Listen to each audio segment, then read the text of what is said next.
Hi guys! Welcome to another mini vlog. So this was me at around 10 a.m. prepping. Finally decided na lumabas. Syempre, sunscreen is life. Maraming UV rays. Takot tayo dyan.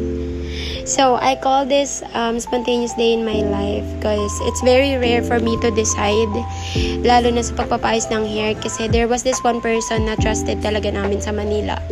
I think it started like 2012. Siya na talaga gumagawa ng hair ng ate ko, mama ko, and then ako.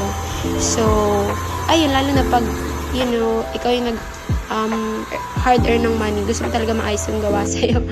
And gusto ko kasi talaga yung very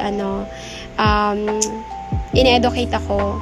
Tapos, ayun, syempre, magaling. And, ayan, Brazilian ginawa sa akin in hair color.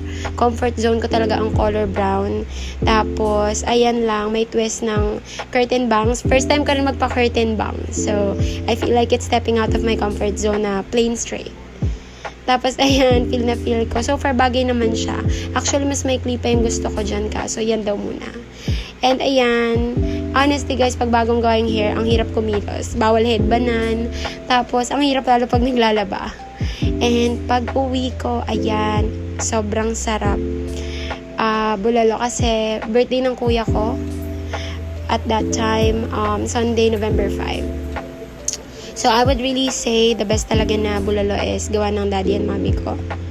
Why? Kasi hindi tinipid. Tapos, sobrang tagal nila magpakulo. Like, naubusan talaga kami ng gas. Tapos, ayan, perfectly paired with Knorr, my favorite. And, ayan, sobrang excited ko kumain, guys. Akin lang lahat yan, pero hindi ka naubos kasi nga, nag-diet ako somehow. Tapos, guys, yung chili garlic oil, halos lahat ng food, talagang pinapartneran ko niyan.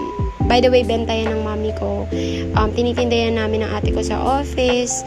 And so far, ayun, sobrang daming bili ng bili pa ulit-ulit. And thankful ako.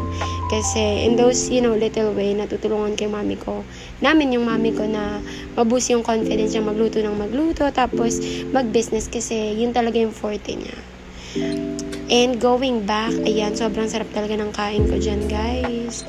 Ayan, tinakpan ko yung daddy ko kasi, ayan, basta.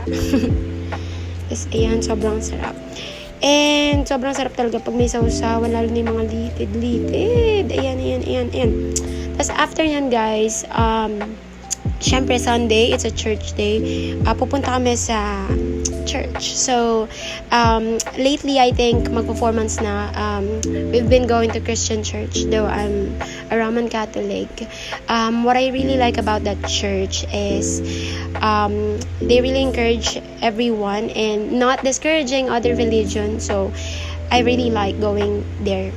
And message that day I really like as well is the big effects of small things or small acts. Minsan kasi I feel like everyday nagiging complacent tayo. Di na natin napapansin yung mga ginagawa natin. So we really have to be mindful. Kasi baka nakaka-affect na yun. Like huge impact sa buhay natin. Tapos, dinner, quick lang, nagpansit. Favorite ko rin yan, luto ng mami ko, one of her specialties. Tapos, ayun, nagmamarinate lang ako ng liempo. That's how I do it. Baon ko yan para bukas. That time. And then, after that, of course, half bath, tapos skincare. Siyempre, skincare is life tayo. Ayan. And I really hope, guys, na nag-enjoy kayo sa mini vlog na to. And see you on my next one. Wishing everyone to keep safe and God bless you all. That's all. Bye. Good night.